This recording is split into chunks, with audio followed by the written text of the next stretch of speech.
it's Liz Yuille from Old Stables Crafts. I'm a Stampin' Up! Demonstrator based in the UK. Thank you very much for joining me again today for our next Freaky Friday.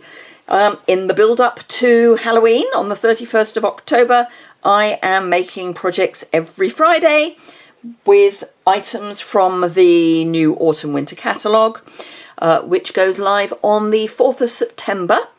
You can either wait until the 4th of September, or you can join my team and get items from the Autumn-Winter catalogue now and at a discount. You can just put them in your starter kit, which is fantastic, particularly until the end of August, because until the end of August you will get extra product in your starter kit.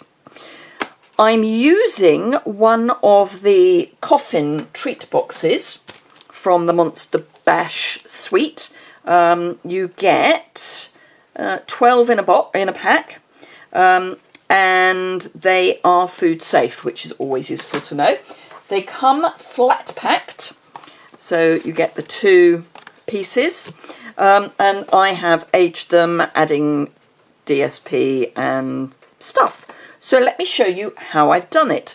I have also done some little extra bits which hopefully you will find useful. They come pre-scored and pre-cut, so all you have to do is fold and burnish all of the score lines. It's a good quality cardstock, so I would definitely take the time to do the folding and burnishing.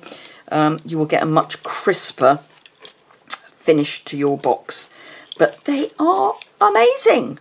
I know I keep gushing about this, but I am really enjoying this suite. I'm not a Halloween person, but here we are. I'm embracing it because I love it.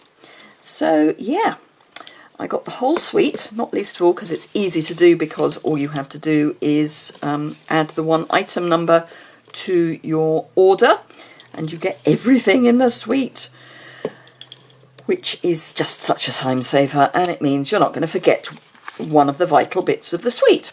There is an embossing folder which doesn't shout Halloween at you. There are ornate frame dies which don't shout Halloween at you. I've said it before and I will say it again. They are my top pick for carrying over to next year's annual catalogue. I would doubt that the Halloween suite, the Monster Bash, will carry over, because generally speaking Halloween stamp sets don't, but I would not be surprised if the dies carry over. Okay, so having burnished everything, you need to add, personally I think the liquid adhesive is the best. You don't need a huge amount, and I'm going to add my liquid adhesive before I put any of it together, so it's going to start setting before I actually stick everything together, which is kind of good because you want it to attach reasonably quickly.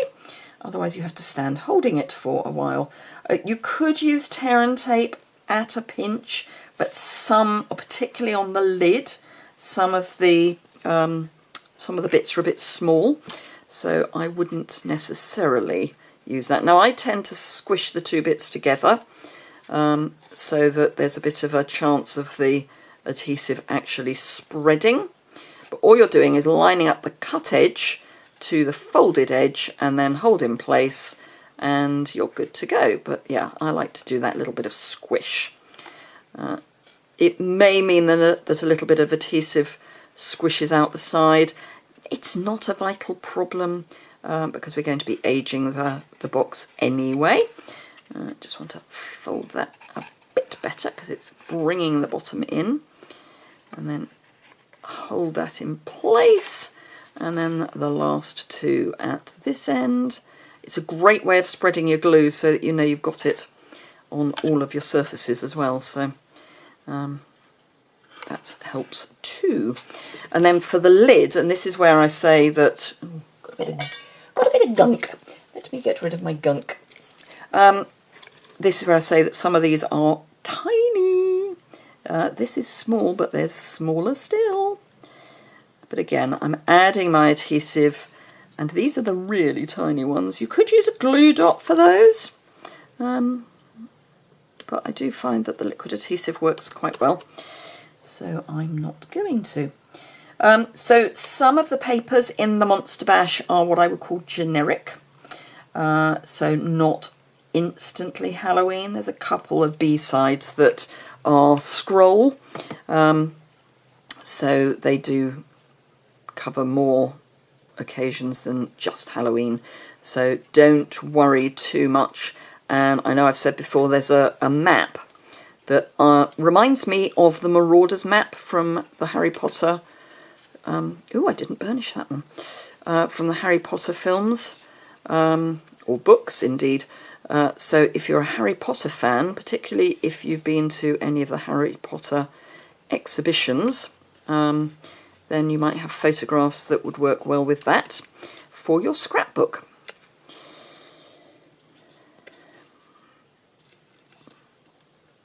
Some of these I'm going to have to come back and have another pinch because they are so tiny. So this one, for example, I need to prise apart and stick back together because they really are teeny tiny little bits.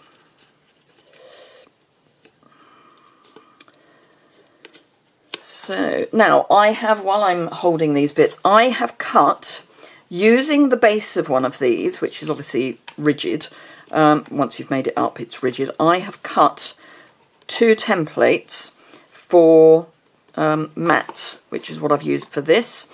So I've got a larger one and a smaller one, just so that I know that if I draw around it, it's going to be the right size, and that makes it a whole lot easier for cutting out bits of paper. So whilst this is finishing its gluing, let me show you what I've done.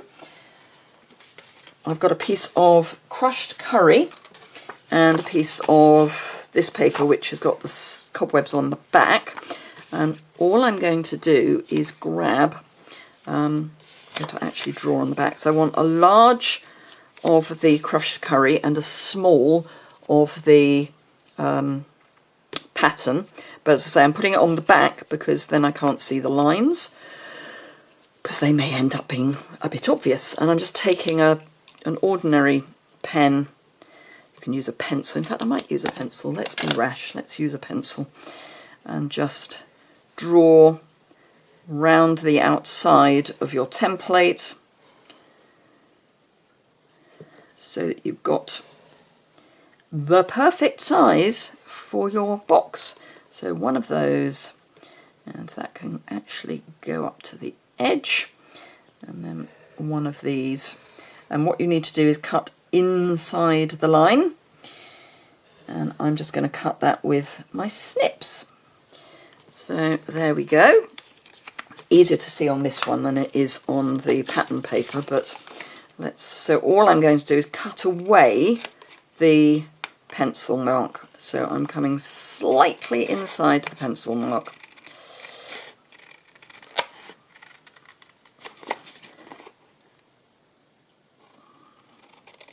And then we will get the perfect fit on our coffin lid.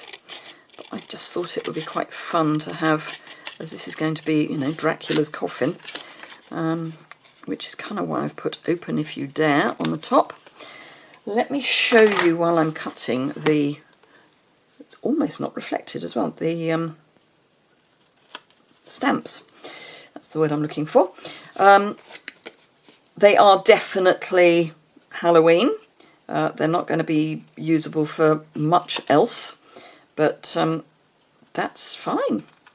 And I've got another stamp set coming, which by the time you see this, hopefully will be with me. And there's also goggle eyes, as in amazing goggle eyes.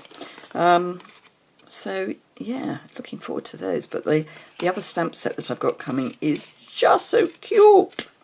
It's got all sorts of monsters on it, and a zombie and goodness knows what. Right, okay, so that's those bits cut. Don't need that. So, aging one's box. I've got the First Frost, sorry, the Frost White shimmer paint. You could use the champagne mist instead, but I quite like the white. And I've just got a sponge dauber that is basically only ever used for this. And all I'm going to do is just add some of this to the edges of the coffin. And it doesn't really matter how much or how little you use. You can use more than you need, as in you can come into the middle, because we are going to cover that up. But you can come down the sides as well. Sides are probably more important than the middle, because, as I say, we're going to cover the middle. So just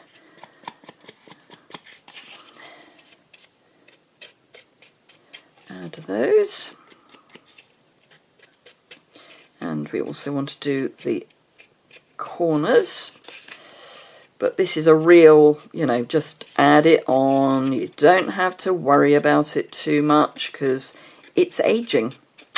And in the days when I used to make costumes for theatrical productions, this was one of the things I really enjoyed doing, was breaking down costumes.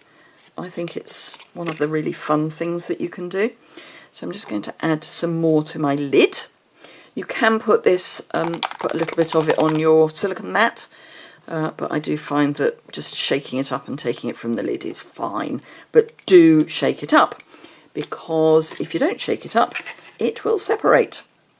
And again, we're going to be concentrating on the bit that's going to show, which is going to be the edges rather than the bottom, and not worrying about the top cut edge really at all, because that's going to be covered by the lid.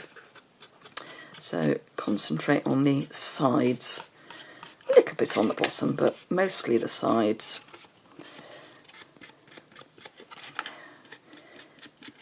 But it's really fun, really quick to do. And as I say, it doesn't matter if you go, in inverted commas, wrong, because there is no right or wrong with aging. It's just aging.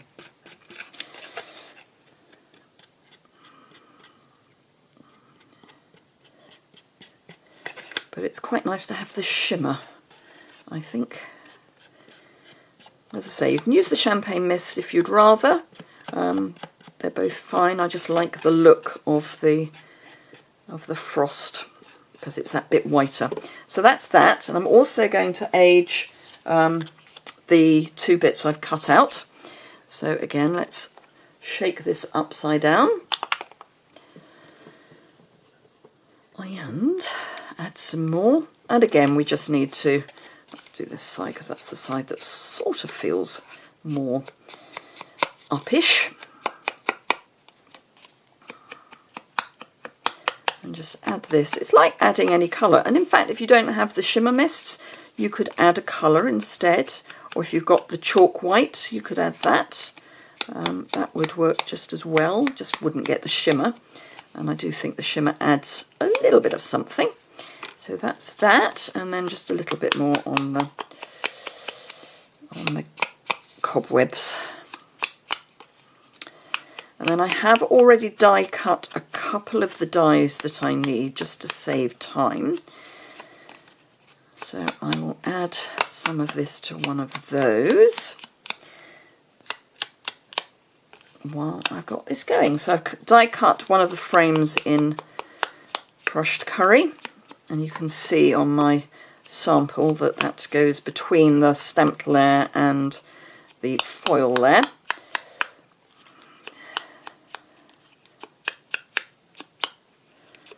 So that's that. That's all we need that for. And as I say, it doesn't matter if you've got great blobs like I've got there. It's not important. Just, you know, wipe it off so that it takes less time to dry. But other than that, that's good to go. Then we can pop our box together. Obviously, fill it with any treats that you want. And black, yay! Black dimensionals. So I'm just going to add there. Actually, that's probably going to be too close.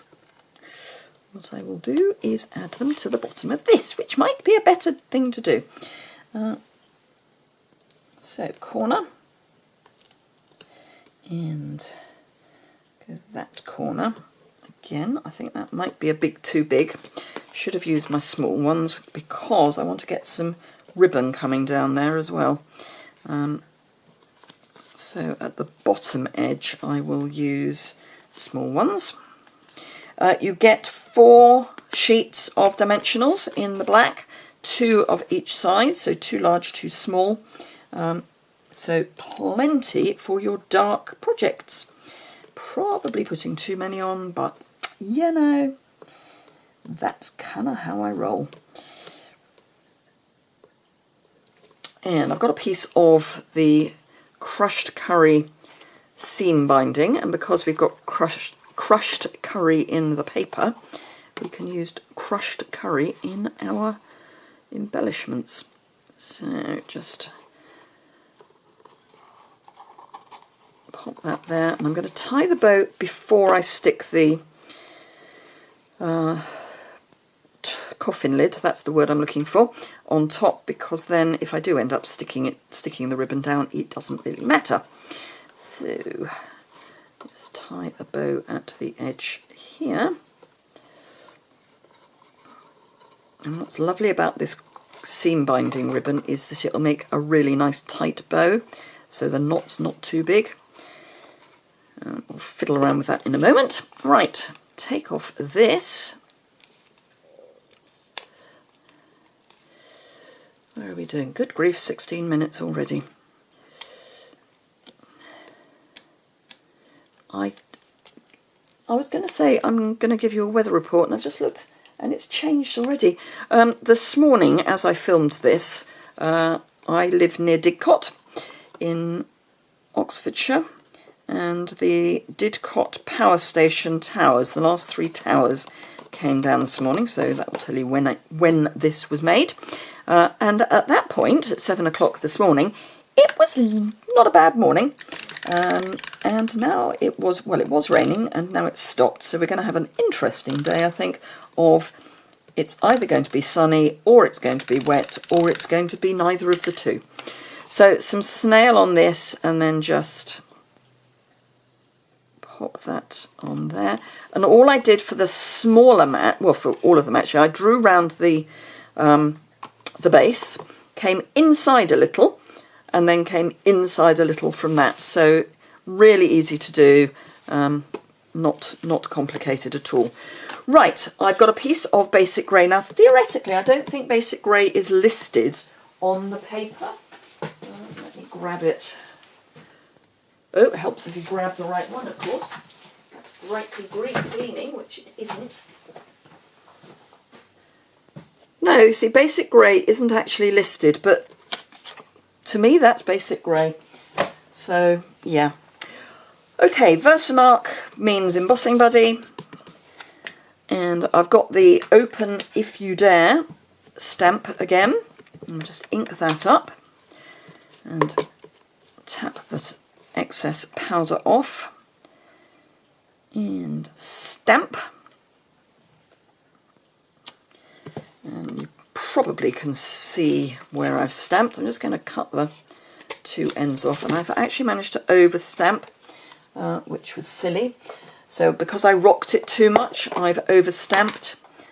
Doesn't actually matter, because when I die cut it, that will come off. But it is worth just remembering not to over stamp, otherwise you may pick up the edge of your stamp. Trusty cheese board. And heat tool. Let's heat that up, preferably on high. Now, because I have got that little bit of extra ink, I'm actually just going to take my dry paintbrush and brush it off, and then come in with my heat tool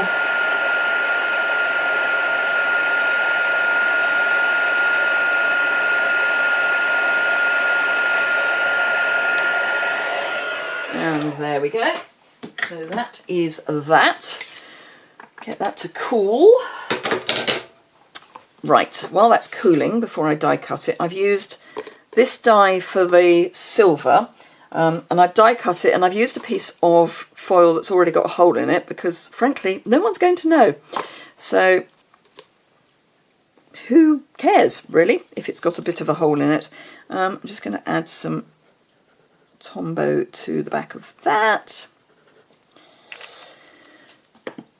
Grab the end, so that just goes down the middle.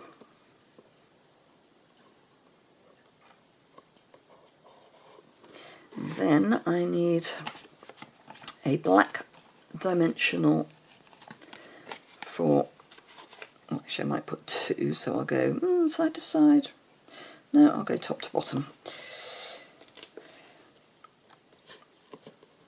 So two of those on that. And then pop that on top. And as you can see, nobody would know that we've got a hole in our foil. It's not quite central, but I can move it across a wee bit. Right, die cut this with, so this was the frame that I used for the cage, for the crushed curry, and this is the frame that I'm going to use for the stamped image. So just pop that through my die cutting machine.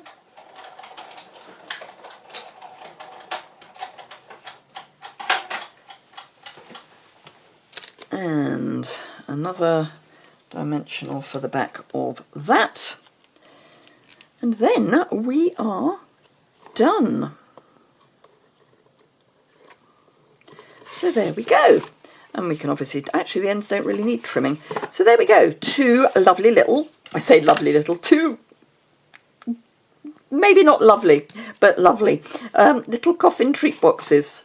So I hope you enjoyed that, lovely and aged. So yes, thank you very much indeed for watching. As I say, I hope you found that interesting and fun. If you need any of the products and you're in the UK, those are listed below, but they're also on my website. If you follow the link that says associated blog post, you'll find some close-up photos and all that good stuff. Do remember extra finishes on the 31st of August, so don't miss out on that, because you're going to save a huge amount of money by getting the starter kit. There is no need to sell or run classes or any of that stuff. You can just buy for yourself and get the discount. Why not? Anyway, thank you very much indeed for watching, and I look forward to seeing you again very soon. Bye!